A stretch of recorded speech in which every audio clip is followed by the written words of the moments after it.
Hello and welcome everyone to, I think I'm going to release this one second, so my second tier list video where rather than going through and ranking everyone in terms of power, I'm going to be going through and ranking these characters on how much I like them. With, S obviously being, top tier, love them, and F being, like, I genuinely hate the characters in F. Okay, so I want to get the very top, it's the one no one's going to be in front of, and the one no one's going to be under first. And starting with the one no one's going to be under, because I see her already, Cinderfall. I genuinely hate Cinderfall as a character. As a plot device, it feels like she's barely adds anything. As an antagonist, there is no tension with her. Until the latest volume, she was a fucking joke. What is Cinder's characterization other than boring Virgil? Like, she wants power because she suffered a tragic backstory. Yet very original. Like, she's Virgil with zero fucking charisma. I'm struggling to think of anything nice to say about it. I want to say I like her fighting style, but so fucking what? Like, if I don't care about the character, there's no fucking weight to her fights. I don't care about her powers. She's just a frustrating character. In the latest volume especially, they try to hype her up. They set up a fucking character arc for this bitch, and then they waste it by having, at the last second, her go back everything on what the arc seemed to be building up to. Like that little moment where she looks, I'm sad because my minion Mercury is leaving. No, that doesn't mean shit. Like, I'm showing humility because Neo had a fucking valid reason to be upset with me. No, I'm just using her. I get making a character you hate. Like, if their goal was to make Cinder a hateable character, they succeeded, but I don't think that makes her a good character. There is a character on this list who I hate, but I think is well written for the most part. And when I get to her, I'll talk about her. There's a difference between a character you're meant to hate and a character you hate because they're fucking worthless. Cinder falls into the secondary category, and no one is going to be below her unless I add fucking either Alice from Resident Evil or Rey from Star Wars. And, okay, now to move on to a character I genuinely fucking love, Goro Akechi at the top and S tier. No one's going to get past Akechi. I fucking love this character. It's coming off of Persona 3 and 4, where the villain's motivations are very generic. Like, Itachi is basically, I'm fucking a nihilist and I just want to kill people because I'm bored. I don't even remember their names. Like, the guys who fought Seas, they basically just wanted to bring about the end of the world, because, I don't know. Goro feels, compared to them, at the very least, so fucking human in his motivations. Because when you break it down, all Goro wanted was a place where he belongs. I can relate to that so fucking much. Like, anyone can relate to that. Like, again, going back to Itachi, they tried to, push the narrative of, if Itachi just had a friend. I don't buy that. Itachi was gonna snap and go crazy no matter what. Akechi, you see the fucking line from broken kid to psychotic murderer, and it makes sense. And thematically, it's fucking perfect by Ren, starting off as nothing and building up, when Akechi realistically could have gone up just like Ren. I hope you're ready for more surface line fucking analysis like that. I'm not the guy you should come to if you're looking for that sort of thing. I just like characters. But yeah, I fucking love Akechi. Favorite character I've ever used. Probably the favorite character I'm ever going to use, but yeah, don't quote me on that. Alright, next up, let's just go down the line. Virgil. Hey, I'm gonna... Where's V? Because I'm gonna lump these two together, because they really are the same character. I'm really struggling whether I should put him in A or S tier. I think what I'll do is I'll make S tier, only one character per franchise. A can just be, the top 5. And that being said, I have to put Virgil in the A tier. Because there is a character I like. Don't get me wrong. Virgil is an amazing character. Design-wise, personality-wise. If it wasn't for Devil May Cry 5, I think he'd be in B. While he's iconic in Devil May Cry 3, he doesn't seem to have too much characterization other than some lines that could be gleaned in and what we're told in the manga. But V is what elevates Virgil, in my opinion. The human side of Virgil is really, I don't want to say humanizes because I just fucking said human side, but it really does show Virgil's vulnerability, that he's not just this cold, stoic motherfucker. He acts like he is, but he has a whole other side to him. And I really like that. All right, moving on. Alex Mercer. What do I... I'm not gonna lie, I didn't really like Alex all that much in the first game. In the second game, I think he was improved personality-wise. Design-wise, power-wise, no question, he's fucking cool, design great. I just wish he had a personality, I cannot think of a single personality trait in the first game that Alex Mercer had. And then in the second game, they just turn him into a mustache-twirling villain. But that doesn't feel earned. And realistically, they could have improved so much more. And, since I'm talking about prototype, James, I'll put him above Alex, actually. I like James more, because at least he started with his personality is just angry black man, but at least that's a fucking personality. They didn't have to retcon him into being fucking Sinestro. Basically, again, great design, great powers. Honestly, the powers are the only reason they aren't in D tier, because they genuinely have great fucking abilities and very creative with it, but worthless personality. I barely know who these characters are. Let's move on next. Lucy. Is it bad that I can barely fucking remember the Elfen Lied manga? I'm trying to remember what her core personality was. That's a very bad sign. If you're struggling to remember what a character personality was, other than I'm upset and I'm gonna murder people. No, that was really it. That was Lucy's personality. She was upset and she murdered people. In that case, I guess I just have to put her in the same No, in fact, I'll say it, that she's basically prototype 1 Alex. Cool abilities, decent design, but what's her personality? She wanted to be let. Well, you shouldn't have murdered his fucking his dad and sister then. No. I think I gotta drop Lucy to D. Honestly, this is where I would put prototype 1 Alex too. So don't feel like I'm being unfair. I'll keep her at the top of D though. Next up, Chad, steal your bitch, Narakami. Honestly, I'll put him in B. He's a really good character in the anime. That's the issue with characters where you are in main control of their arcs. For the most part, they are just blank slates. And the various Persona animations, I feel they tried stuff with it, except 5. 5 didn't try, but 3 and 4 definitely tried. I like Anime U. He's a bit too goofy in some times, but they made it feel natural. So they made it feel natural, and he does have some really good dialogue with the character. So I'll put him in B. I like him. Minotsky. I think I'll put her in B. Not above you, but I like Minotsky. I like her brother more because I can just relate to him better. But I like Minotsky's story. I can completely understand how living through your parent picking a potted plant over you would severely fuck you up, and it very clearly severely fucked Minotsky up. The bitch is if you haven't seen that show, oh my god. Her episode was probably the most intense. My only issue is that in the manga, she kind of gets sidelined after her arc, and she feels more like a side character, but she served her purpose, and she served it well, so I can't complain. Edward James Kenway. If this was after Season 3, I'd probably put him in A tier, but considering Season 3 is not out yet, I'm going to put him in S tier.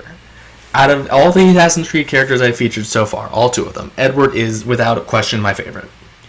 Again, it's the same thing as I have to respect when a character is so human that basically anyone can relate to them. He doesn't feel like a character, he feels like a person, and I feel like if that's all you need to say about a character, then they're done well. Ooh, Nero. Also S tier, no question. Probably going to surprise a lot of people that I'm putting Nero above his father, but I don't know, I've always just liked Nero more. I honestly can't explain it. I love both of these characters. They both go through amazing arcs in Devil May Cry 5. Honestly, again, 5 is probably what elevates him. If this was, only DMC4 Nero like the picture, he'd probably be below his dad very easily. But what we see in 5, I think elevates him.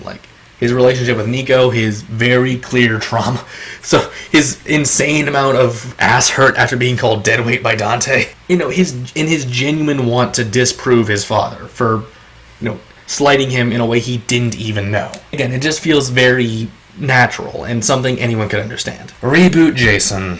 I'm gonna be honest, I really don't like horror reboots. He's inoffensive. He's not the worst horror reboot character on this list, but yeah, that's all I can really say about him. At least he didn't insult the previous version by existing. Carnage. What was there to say about Carnage? Because, I'm not gonna lie, he's kind of just like Alex and James. He has one personality trait, but instead of, mustache-twirling villain or angry black man, it's, I want to murder everything. I will say, I like the symbiote more than I like, the Blacklight virus, so I guess I'll put, a genuine, other organism living on you and giving you your powers. I think that's way more interesting than just, you're infected with a virus and you can polymorph. Carnage's dynamic with Cletus Cassidy and vice versa is the most interesting plot point about them. Their relationship in the later comics is, honestly, I'd say they're closer than Venom and Eddie, and that's, again, very interesting, but I feel like it's not explored because they're not allowed to be deeper characters, because, they're just killers. But, at the same time, you don't need to be a deeper character. Unlike Alex, where I felt he really should have been a deeper character, Cletus is just there to be the bad guy that Spider-Man or Venom beats. And you know what? For that role, he plays it well. Jetstream Sam. You beautiful Brazilian bastard. Where would I put you? I'd put him in front of you. Really cool design, really fun personality. I just wish we had more of him. The DLC was great because we actually got to see more of him and more of his philosophy. But, in the base game, he shows up for 20 minutes, so I can't really put him any high. The fact that he's in B alone shows to just how much he's, how charismatic he is. Shiro, easy A tier.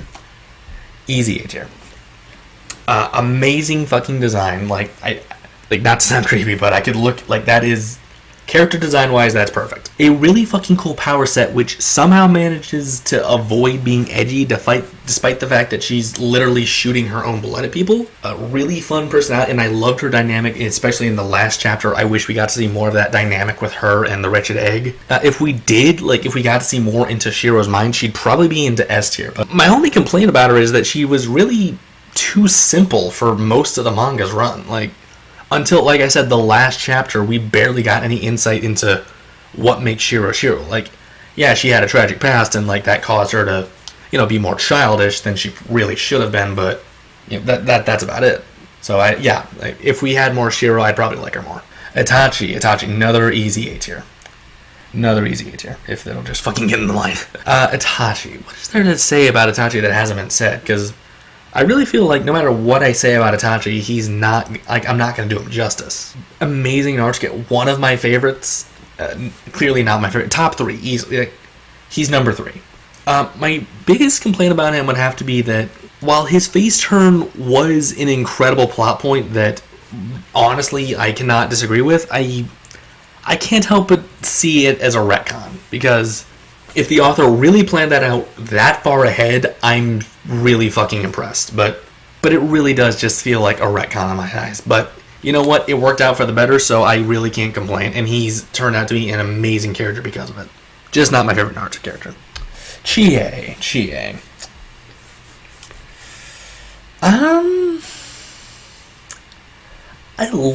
Here's the thing. I like Chie. I'm not gonna put her in C tier. She's going in B. Let me get the positives out of the way. I really like her arc in Yukiko's dungeon, where she comes to terms with herself. I feel like that could have been done better because she was so early in the game. But at the same time, gameplay limitations. You have to get the starting party, so I can forgive that. What I can't forget is the casual physical abuse of Yosuke. Please leave Best Boy alone. I don't know what it is about seemingly anime in particular where people think it's funny to physically harm your friends, and I've never got that. I get that it's played for laughs and I shouldn't take it too seriously, but GA is really bad about that. And so I don't know. I've never been able to shake that off the Persona 4 cast. Makoto. Where do I put Makoto?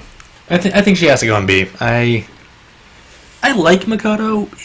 Don't get me wrong. Again, just like with GA, her personality and arc after the introduction is really good. It's just that Makoto, when she's introduced, comes across as a complete cunt. I hate introduction Makoto with a passion. And it's not that she's, poorly written. It's just that she's supposed to come off as this bossy, I'm trying to be in control person. And it gives you a very bad first impression. But I feel like she is able to work past that. At least for me, in terms of the story. I was able to grow past, okay, you blackmailed us, you were kind of a bitch about it, but you had your reasons. So the fact that I was able to grow to like Makoto after that, I think shows that she's a great character. Reboot Virgil. I'm going to drop a bomb on you guys here. I don't hate Reboot Virgil. In fact, I'd say that for what he was a perfectly serviceable character. I'm struggling on where to put him, though. Okay, here.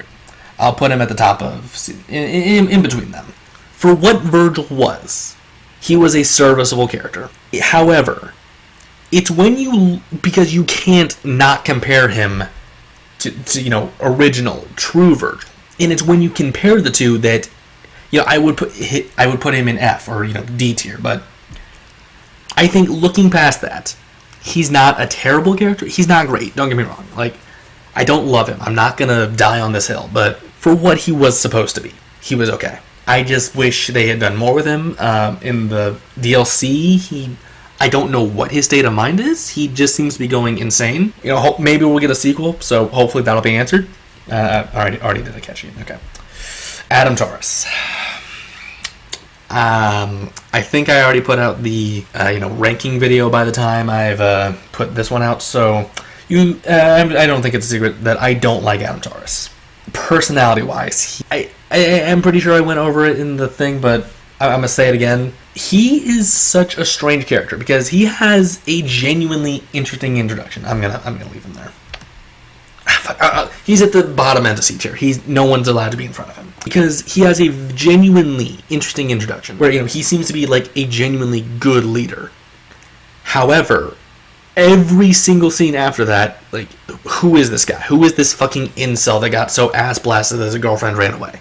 So that's what messes me up with his personality because it's clear they could have gone a different direction, and I don't know why they went with the abusive ex. The only reason he's not in D tier is because I'm a sucker for Iaido. I'm an edgelord, so I like his design, and I like his power set. I like how it mirrors Yang's in a way. Delson. I gotta remember, this is Evil Delson too, so in that case, I'll put him...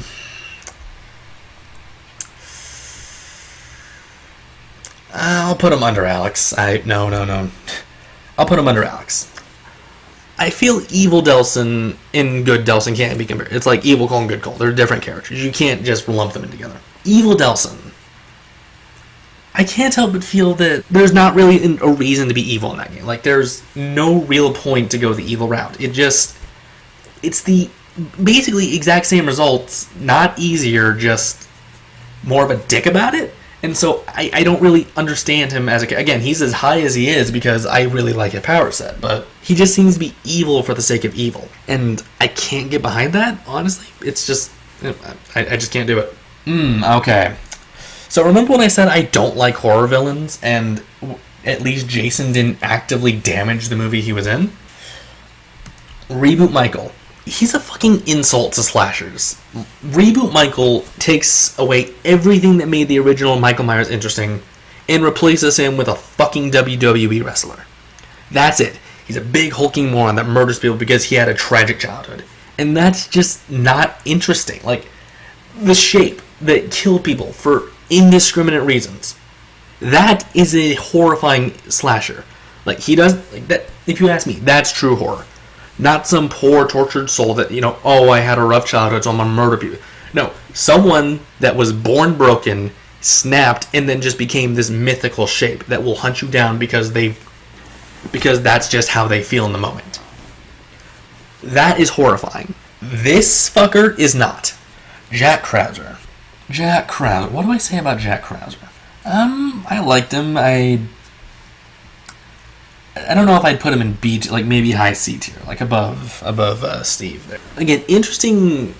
I liked him more in Operation. Fuck. Well, it's been so long since I played Dark Side Chronicles. But like in that one mission, like I feel like he was way more interesting there because in Resident Evil 4, he's just, oh, I'm former comrade, but now I'm gonna kill you because I like power and I'm evil.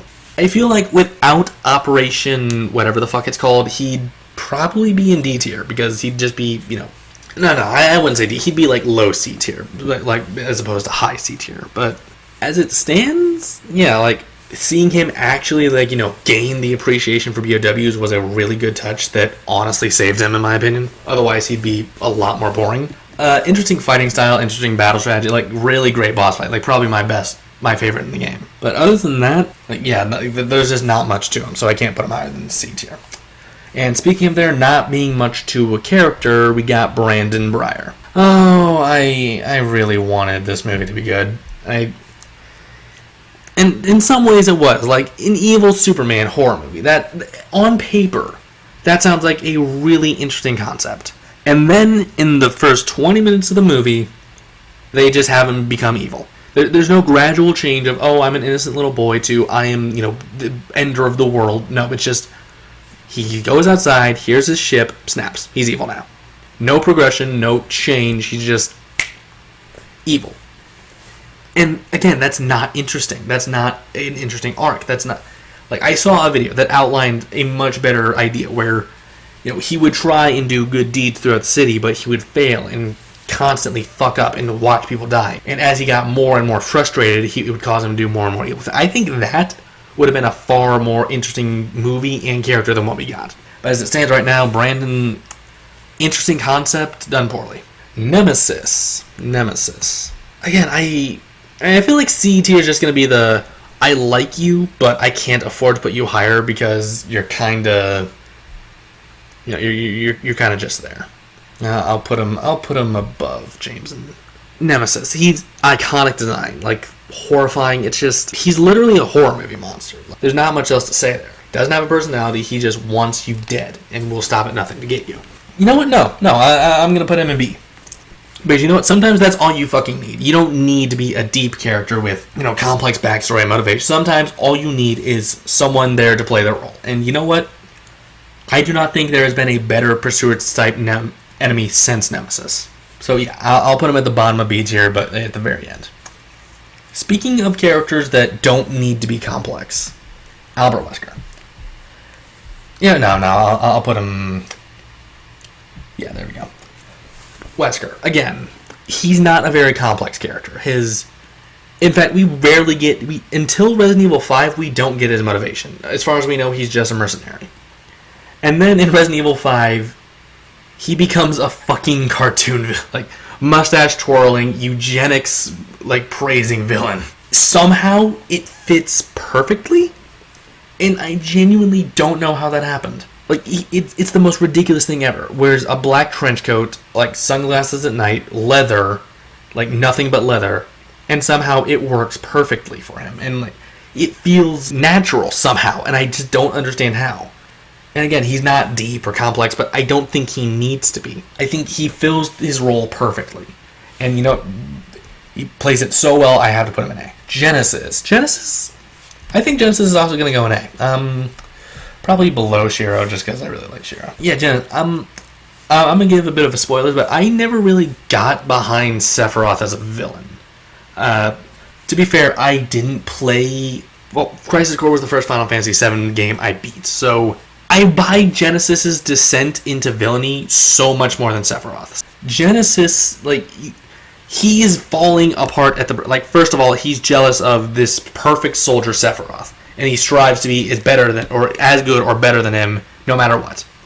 Only to suffer an insignificant wound that's basically going to kill him. If you really look at it, that would fuck anyone up mentally. And I can see perfectly why it would drive him to become a villain rather than, say, Sephiroth. I'm just gonna do Sephiroth now. He's in. I'll say B tier again because not complex, but doesn't need to be. Fills his role good, but I feel like Genesis is just Sephiroth's story told more believably. Not necessarily better, because Sephiroth is an amazing character. I can't, even without, again, being deep or complex. But again, I just feel Genesis was done better. MCU Punisher. B Punisher, not Wolverine. Punisher in the MCU, well, how he used to be in the MCU, apparently they're trying to bring him back. I'm probably not going to watch that, but it feels like they wanted to have Punisher. No, that's not fair. I'll put him above James. That's fair. It feels like they wanted to have Punisher, but didn't want to commit to having the Punisher. They wanted someone who was more relatable. When really, the Punisher at his core is not supposed to be relatable. He's a psychopath. You're lucky he targets other psychopaths. Like, in the comic, Punisher Kills the Marvel Universe, you see just how dangerous this motherfucker would be if he was, slightly more unhinged, or if the circumstances were slightly different. And I just feel that wasn't what we got in the MCU. So I can't put him any higher than C tier. Good design, great acting, but, what we got, I don't feel it was a good representation of the Punisher. Batman. Arkham Knight Batman. Yeah, I'll put him... I'll put him under Makoto. Probably going to be a bit of a controversial take, but whenever something Batman-related comes out, Batman is always the character I'm interested in the least. Don't get me wrong, I still like his, his journey, his cause, but I've always been more interested in the Robins. Like, Damian Wayne, Tim Drake, Jason, all of them, I feel, are much better characters than Bruce. Because they just feel more relatable. Bruce, again, he feels like Sephiroth. He's not supposed to be relatable. He's supposed to be basically this force of justice. And while there are some comics that, do him really good, and show that he can stand on his own as a character, they're just few and far between writers just going no, he's the greatest detective ever, no one can beat him, he's ready for anything, and he's this unstoppable force of nature. And I feel Arkham Batman leans way too hard into the latter. He doesn't feel enough like a character, he feels like the force of justice. Hunk. What's there to say about Hunk?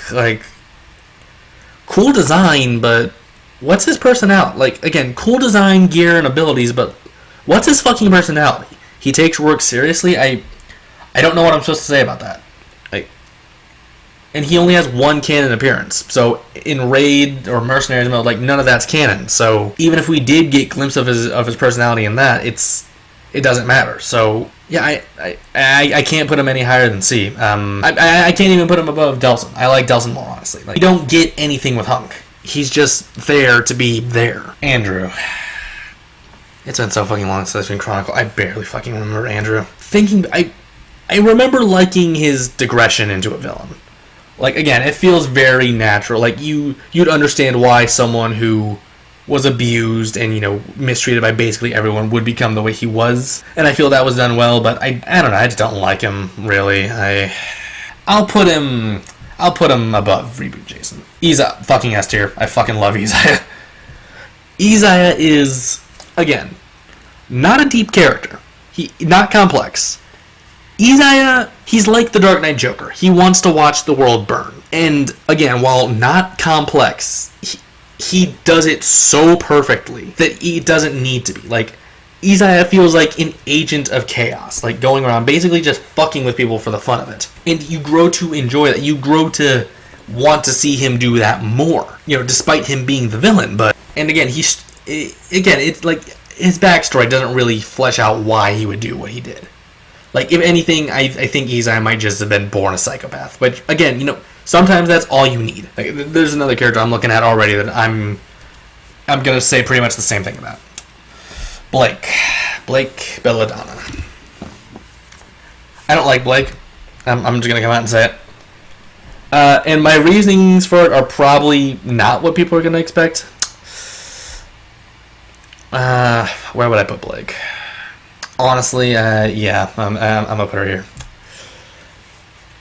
I can't put Blake on the same, because I genuinely dislike Adam. I I don't hate Blake. I just don't like her. And the biggest reason for it is, and it's honestly gonna come across as a bit, entitled, but okay, first of all, her story in, what was it, season 4 or 5? It might have been both, actually. Yeah, it was both.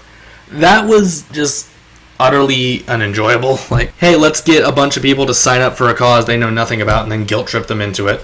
And her message was basically, like, imagine if you went to, say, Iraq and went to a bunch of Arab people and said, oh, hey, if you don't help us fight the Taliban, you're not allowed to fucking complain when we retaliate. That might not have been, I might be misremembering, to be fair. I might be looking back jaded because I don't like her.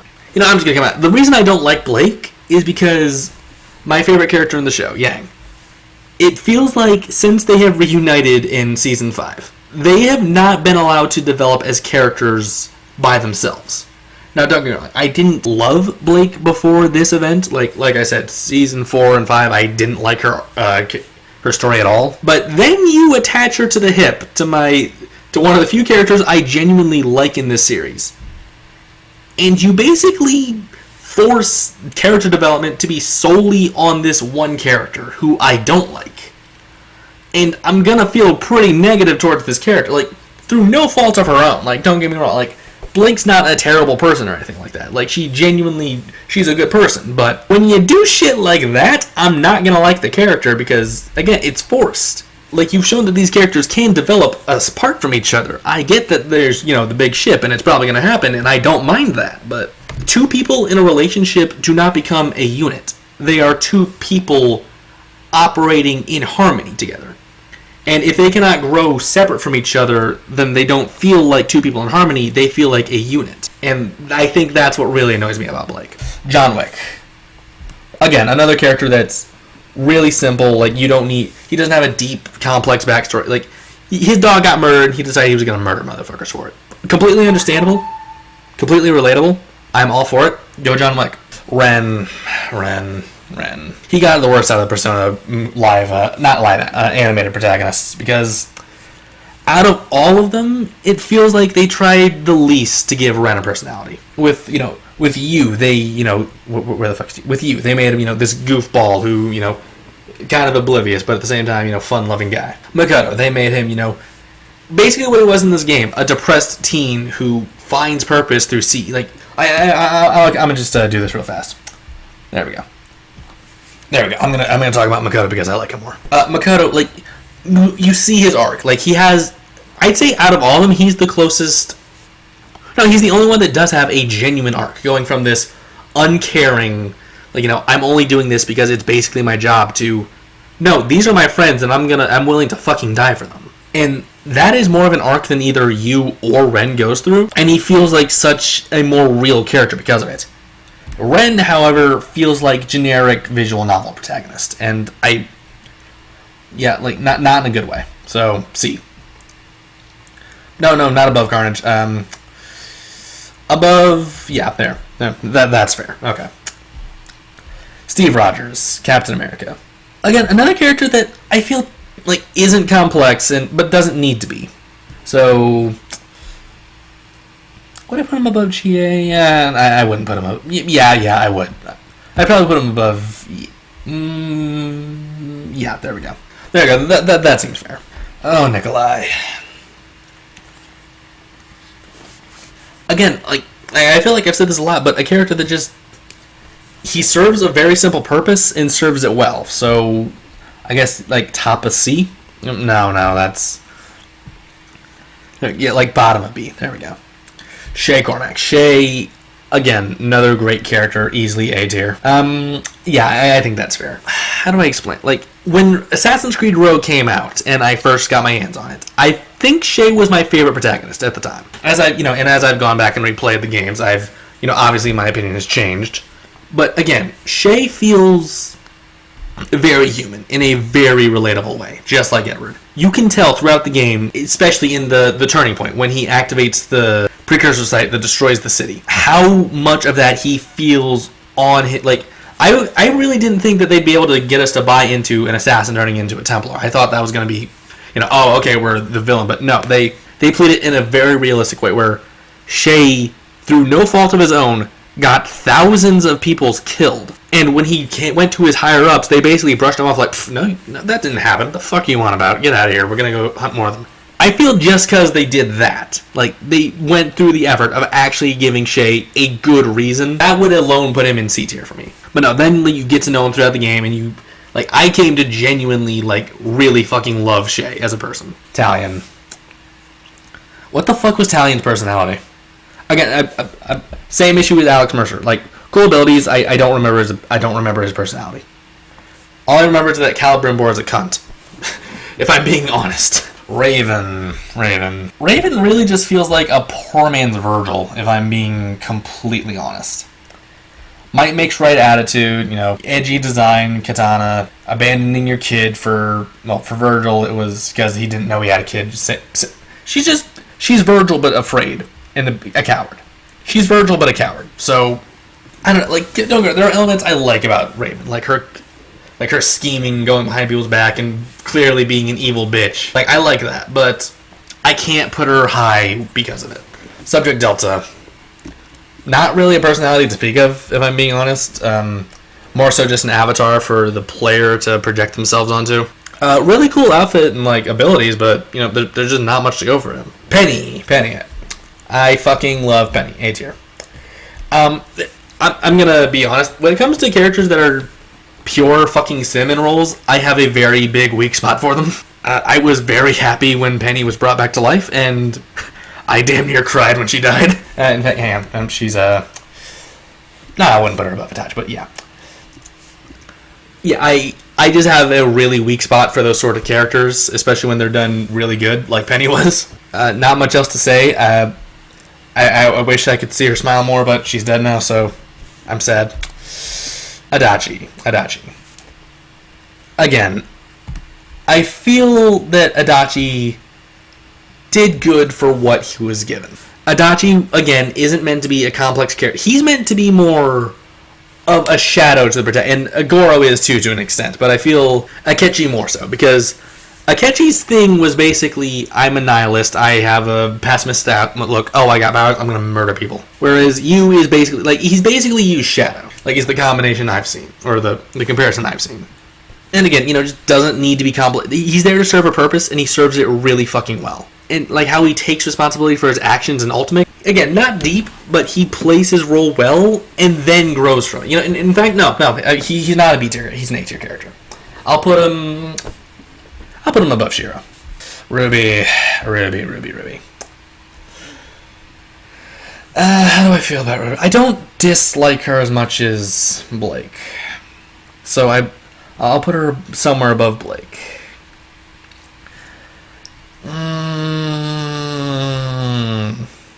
Yeah, that seems fair.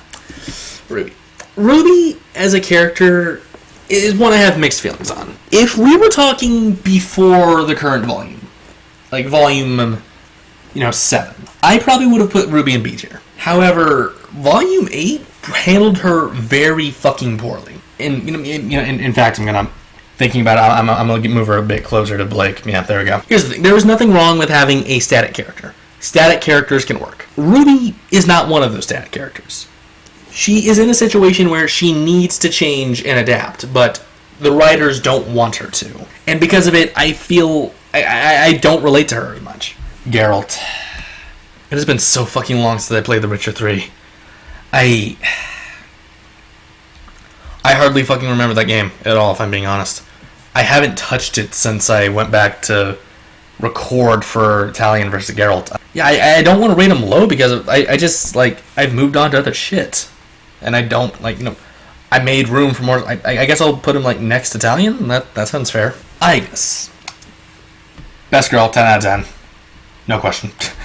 I guess. I really fucking love her arc in Persona 3, Fez. In Persona 3 Normal, she doesn't really have an arc outside of the main story.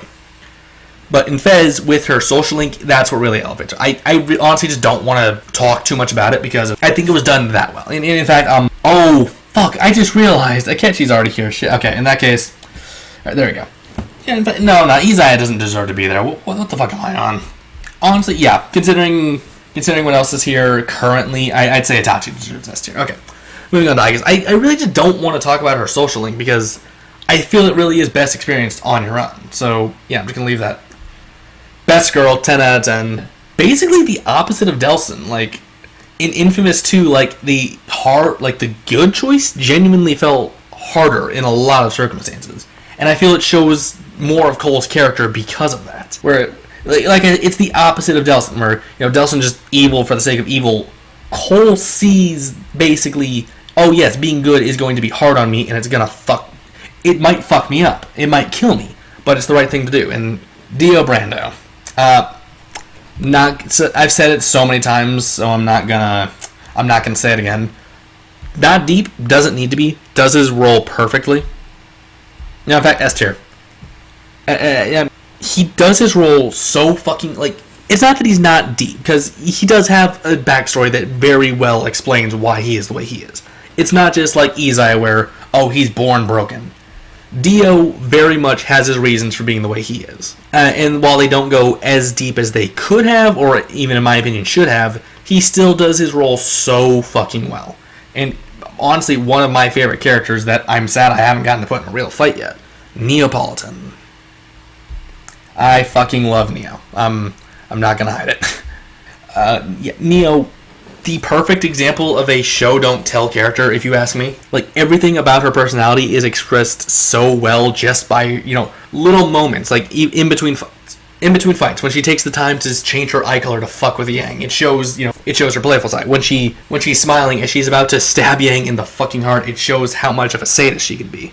And her looking so fucking pissed after seemingly killing Yang shows that, yeah, she's ready to fucking murder someone over this. And I love that all of that is expressed without a single line of dialogue. The one thing I will say is that with the book coming out very soon, which I'm gonna have to read to update her profile, this placement could very well change. She could go down or help. She might become my favorite Ruby character, or she might become, I hate her because the book made her stupid. But as it stands now, I love show don't tell characters. I love mute characters. So yeah, Neo hits a lot of boxes for me. Clementine,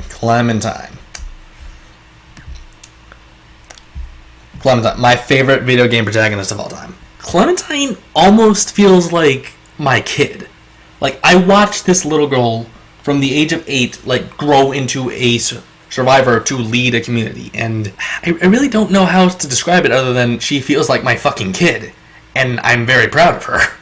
As strange as it sounds, coming from a guy who doesn't want kids, I can't help but feel genuine pride in what Clementine... And obviously, Clementine's personality is dictated by the player, but I just feel like that helps us relate with her more. Like, Clementine is, like I said, she's basically us. She reacts to ways like we would, and I feel that goes a long way in helping us empathize with her, on a level that I just don't with a lot of other characters.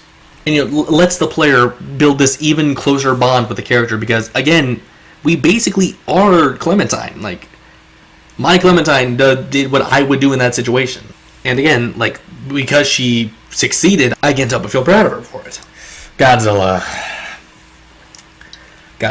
cool. I'll put him in...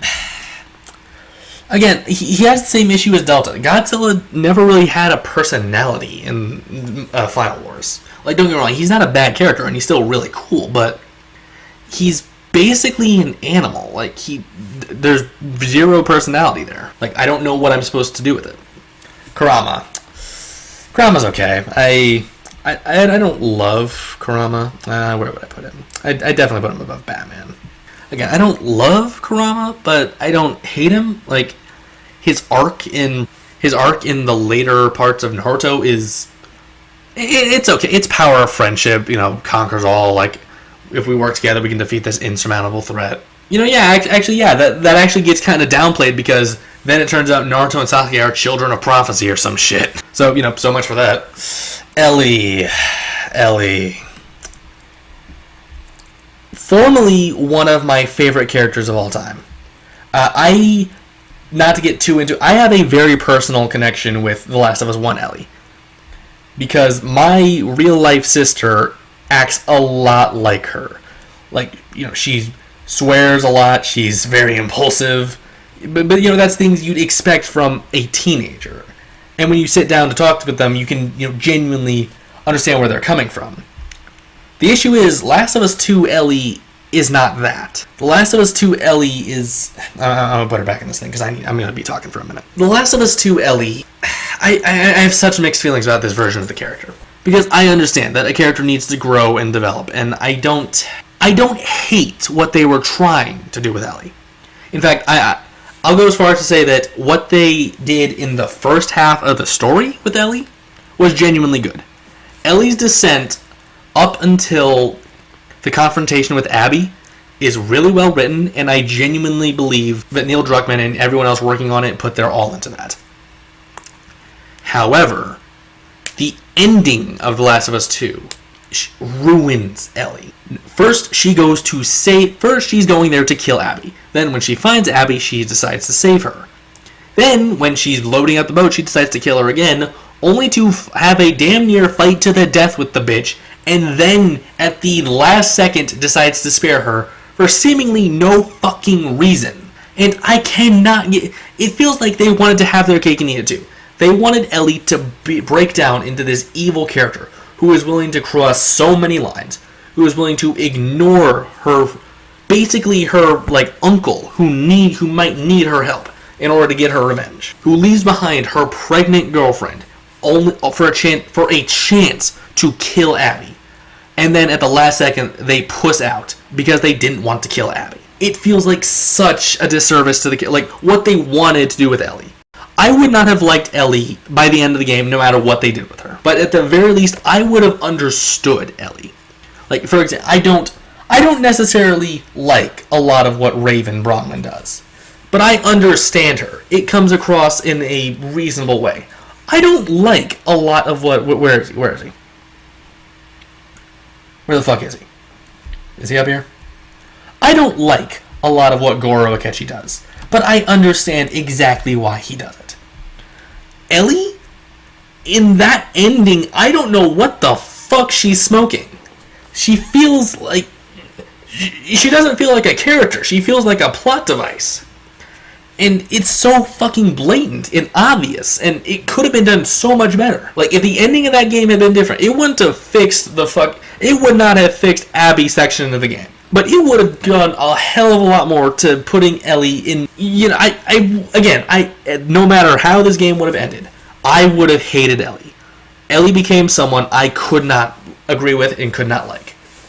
But I would have been able to fucking understand her, at the very least. And it's because of that I'm going to put Ellie fucking... I barely fucking understand Ellie. I barely recognize this character. And it's someone I've grown to genuinely despise. So if that was the goal, good job. Again, the exact fucking opposite. Someone who I despise, but I understand exactly what's going through their head. I understand why they do what they do. I understand how they got there. And it's beautifully fucking written. But no. What if he just decided to shoot Elle in a parking lot? And then, I changed my mind at the last second and I aimed at your foot or some shit. No. Light deserves to be an A tier.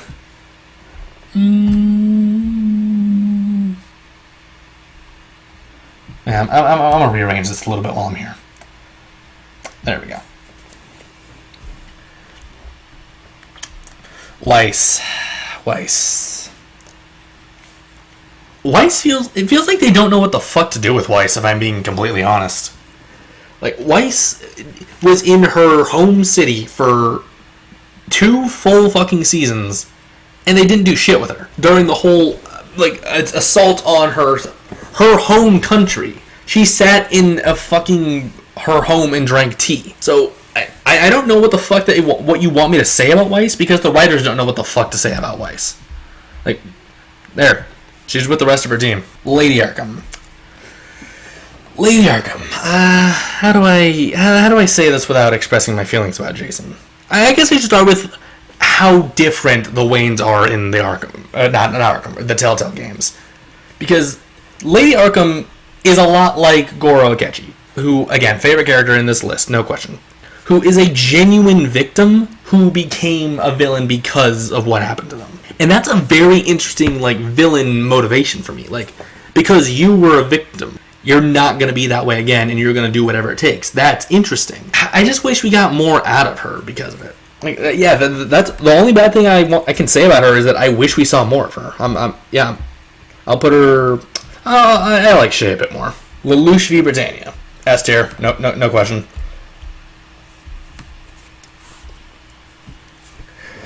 Yeah. For those of you that don't know, Code Geass is my favorite anime of all time. Probably not going to change anytime soon. And Lelouch is such a perfect character for that series. Like, I could not imagine another character in Lelouch's place. Like, I don't even want to talk about him. Like, it's like, I guess I don't want to talk about the character because I feel like that would genuinely be spoiling it. Jason Todd. Arkham Knight. The Arkham Knight has no reason to exist. The whole point of the Red Hood Arkham Knight persona is that Jason wants revenge on Bruce Wayne for not avenging him. However, in the Arkhamverse canon, everyone believes that Batman killed Joker. Everyone, no matter who Jason asked, the answer he would have gotten is, oh yeah, Batman finally snapped and murdered the Joker. With that being said, why the fuck is Jason willing to blow up a city full of innocent people with a chemical weapon? Nothing. Like, again, Arkham Knight is a bastardization of the Red Hood. He has no reason to exist story. Don't worry, he looks cool. I'll give him that. He looks fucking cool. But as a character, why does he exist? What is it? What's his motivation? Joker tortured you. Yeah, Joker does that to a lot of fucking people. It's what he does. As far as you know, you were avenged, motherfucker. I hate it when characters I like are done poorly and just slapped on a new label, if you can't tell. Wolf. Easily my favorite Yautja. No question. The most interesting Predator put to screen to date. I was genuinely shocked when I started researching Wolf versus Django, and there was no, like, comics or books or anything to talk about with Wolf. He only exists in that movie, and it's a damn shame because the history of that mask alone, I guarantee could fill out a whole fucking comic series or a book series. And I get it, like, he's the one-off character, but god damn, that could have been... It feels like such wasted potential. Like, how has no one done something like this? Like, Aliens and Predators have books, comics, and, like, how has Wolf not been explored? Like, in Elder Yautja, a seasoned xenomorph hunter who is maybe the single best xenomorph hunter we've seen on screen. No, xenomorph hunter we've seen. But we get nothing. We get a movie where he appears in 20 minutes and it's shittily, and the lighting is shitty. That's it. So I like it. In fact, I can't even put him in B tier. I want to put him in B tier, but I can't because we know basically nothing about him. Modera Uchiha. Again, I'll put him in A tier. Yeah, I'll put him in high A tier.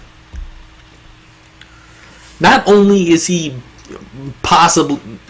No, I wouldn't say... He is one of the most badass characters in Naruto. Like, completely runs into an army, fucks them up, gets challenged by 5 of the... Okay, don't know how much I lost there, but for some reason I ran out of space, so that's something I gotta look out for, but Modera, really good character, fucking amazing badass. Don't know what else I can say about him. And finally, Jango Fett. I really like Jango Fett, especially his legend story. I don't know what the difference is between canons and legends is, if I'm being completely honest when it comes to Jango Fett. I just didn't look into canon because, I was sure Disney ruined it, but in terms of legends, yeah, I really enjoyed Jango Fett's story. I enjoyed what he brought to the table. I really liked his fucking reasoning for going with the clone thing. I really like, the whole Jaster's legacy angle, being a big part of why he agreed to be cloned so he could have Boba to carry on that legacy. And yeah, I just really liked him. All right, and that's it, I believe, right? The rest are copies, right? Yes, okay. And that's it. That's how I feel about these characters, in terms of just and just my personal taste. Not sure if this was something that anyone really honestly wanted. I just felt like putting it out there since I also did the tier list for Power, and I figured why not? This could be fun. Alright, well, thanks everyone for watching. If you did, it's been a blast. I'm going to hate editing this. Please rate, comment, and subscribe, and I'll see you guys next time.